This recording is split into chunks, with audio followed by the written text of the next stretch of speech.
pessoal, tudo bem com vocês? Vamos começar mais uma videoaula agora de português utilizando a gramática. Então, página 96, faz a leitura. O texto é uma delícia, vale muito a pena ler, tá?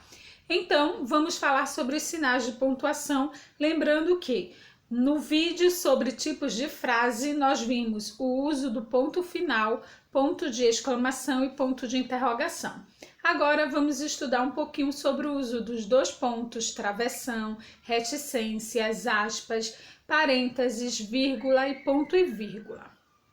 Usamos os dois pontos em um diálogo para indicar que alguém vai falar. Então, exemplos, João disse, dois pontos indicando que João vai falar. Ela gritou, dois pontos indicando aí que ela gritou. Para iniciar uma enumeração, eu não tenho medo de nada, já enfrentei vários bichos ferozes, olha os dois pontos, enumeração aí, onça, pantera, jacaré. Então, utilizamos os dois pontos em um diálogo para indicar que alguém vai falar e em uma enumeração. Travessão. O travessão é usado no diálogo antes da fala de alguém. Por exemplo, João disse, travessão, olha a fala de João. Eu não tenho medo de nada, já enfrentei vários bichos ferozes, onça, pantera, jacaré. Ela gritou, olha aí a fala dela, vai embora. Então, utilizamos o travessão no diálogo antes da fala de alguém. Agora vamos ver o uso dos parênteses. Usamos os parênteses para isolar ou separar parte do texto que traz um comentário, uma explicação. Por exemplo, um dia eles estavam conversando, olha os parênteses, sobre caçadas. É claro, a explicação aí, o comentário sobre a conversa. E um dizia que era mais corajoso que o outro. Também usamos os parênteses para delimitar o período de vida de uma pessoa. Então, Carlos Drummond de Andrade, olha a informação com a data de nascimento e a data de falecimento aí, 1902 a 1987. Também usamos os parênteses para indicar possíveis alternativas de leitura. Então, podemos ler prezado usuário ou prezada usuária. Então, utilizamos os parênteses para isolar ou separar parte do texto que traz um comentário, uma explicação, para delimitar o período de vida de uma pessoa e para indicar possíveis alternativas de leitura. Agora, as reticências, que são aqueles três pontinhos, tá? São usadas para deixar o sentido de uma frase em aberto, sem conclusão, interrompendo um pensamento. Exemplo, que coragem, disse João.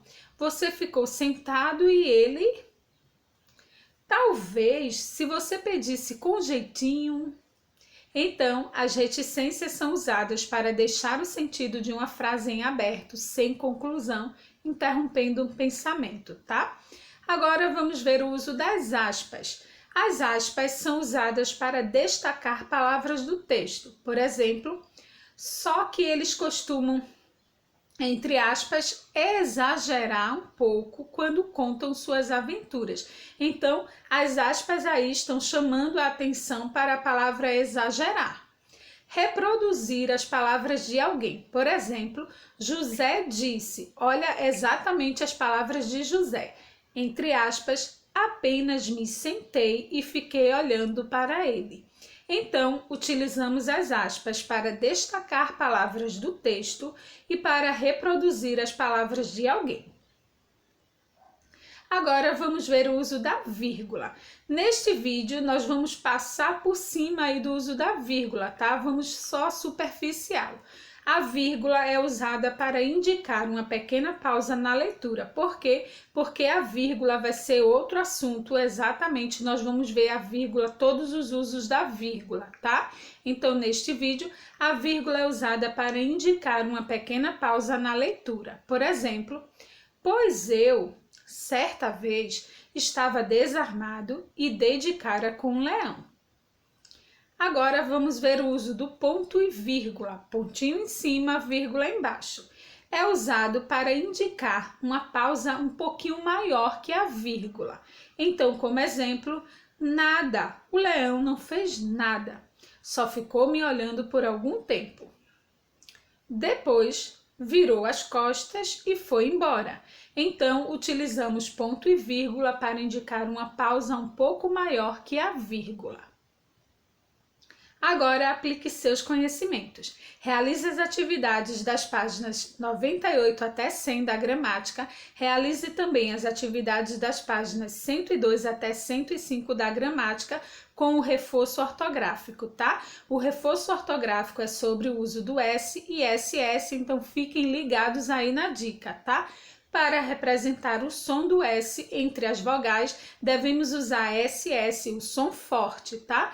Nos demais casos, usamos apenas S, como exemplos aí nós temos as palavras tiranossauro, entre vogais utilizamos SS para expressar o som forte, tá? O som do S.